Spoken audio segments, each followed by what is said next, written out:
So here's something I wish someone had told me a long time ago. A book is not a story. Or anyway, it's not the best way for a writer to think about a book. Okay, a book is not a story, and if this is true of memoirs and novels, it is all the more true of a screenplay, which is more of a blueprint and not itself a final product.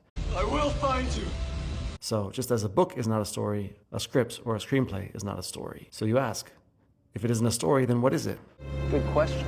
Most of the writers and screenwriters I work with fall into one of two categories. Those in the first category have an idea for a story and are eager to start writing. They cannot wait to see words on the page.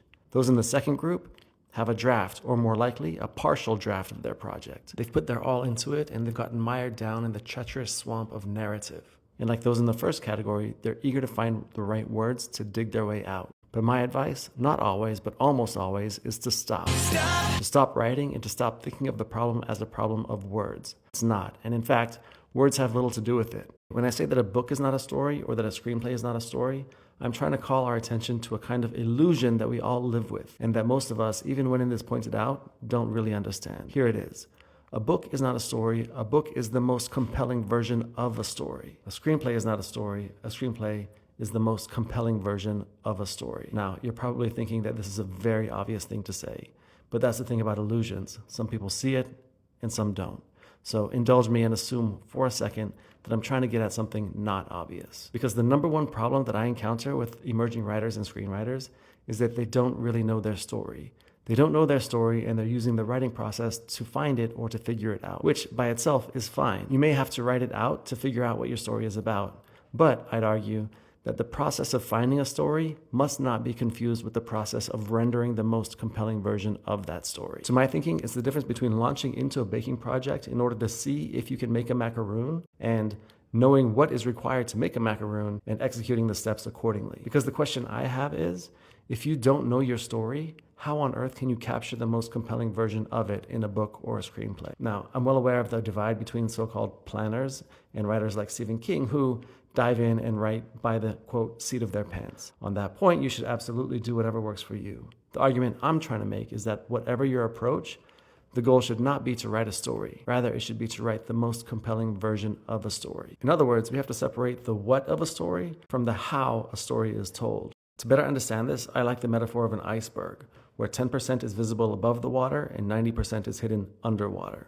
So let's imagine that the visible part of the story is the words, the actual prose. It's what people can see. It's the book or screenplay that people can hold in their hand. But what most readers and most viewers don't realize is that the story is much bigger and more complex than they'll ever know, and that they are only experiencing a small fraction of the entire thing. Aware of this, the writer or screenwriter therefore conceives of the whole story and then intentionally and strategically designs the part that will be put into words and made visible to the reader. That process, the quote, design process, is, in my opinion, the real work of writing. It makes what most people think of as the writing process, the putting of words on a page, a lot easier, a lot more efficient, and a lot more impactful. But to do it, at least for me, you have to first know what your story is before you decide how to best tell it. When it is apparent that someone doesn't really know their story, but has put a lot of time into writing their book or their screenplay, it can be extremely emotional and extremely fraught. My position tends to be that while we must be precious with the story, we must not be precious with writing, with words. This can mean suggesting that we delete entire sections, entire chapters, and oftentimes entire drafts. And of course, to the new writer, this can feel unspeakably cold and critical. But believe me, I know how hard writing is. One of my favorite quotes is from the journalist Murray Kempton, who says something along the lines of,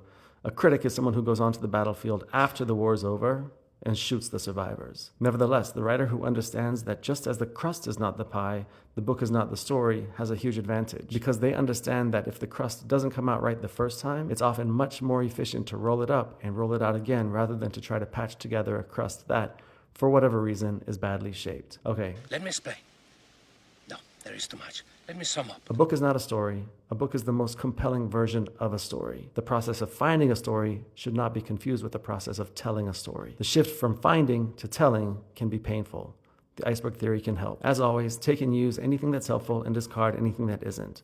Next video is a shift from the craft of writing to the business of writing. I'll try to answer the question of what to do with a finished script or manuscript or something like that. I hope to see you there.